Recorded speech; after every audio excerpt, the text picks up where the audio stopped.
আসসালামু আলাইকুম রহমতুল্লাহ বরকাত।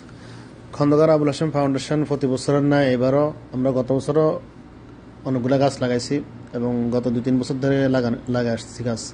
তবে এবছর স্পেশালভাবে ঘোষণা দিচ্ছি 200 থেকে 300 গাছ লাগাবো আমরা। এলাকার বাইরে যেখানে সুযোগ পাই, যেখানে আমাদের সুবিধা হয়, তারই ধারাবাহিকতায় হোটাটিয়া একটা মাদ্রাসার সামনে এবং একটা মসজিদের সামনে এবং কিছু রাস্তার পাশে আমরা আলহামদুলিল্লাহ প্রায় অনেকগুলা গাছ লাগাইছি, সবগুলা ফল গাছ। এবং আশা করি এতে মাদ্রাসার ছাত্ররা এবং যারা প্রতিবেশী আছে তারা সবাই উপকৃত হবেন। আল্লাহ এই সাদাকারিয়া আল্লাহ কবুল করুক, গাছগুলাকে আল্লাহ সুস্থ রাখুক, ভালো রাখুক আল্লাহ।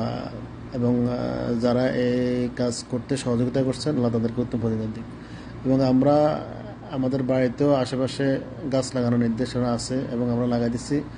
যেখানে জায়গা খালি আছে সেখানে গাছ লাগাবো ইনশাল্লাহ। মাদ্রাসার সামনেও অনেকগুলো গাছ লাগাইছি, খন্দকার বাড়ির মাদ্রাসার সামনে অনেকগুলো গাছ লাগাইছি, আরও লাগাবো এবং যেখানে জায়গা খালি পাবো ইনশাল্লাহ সেখানে লাগাবো।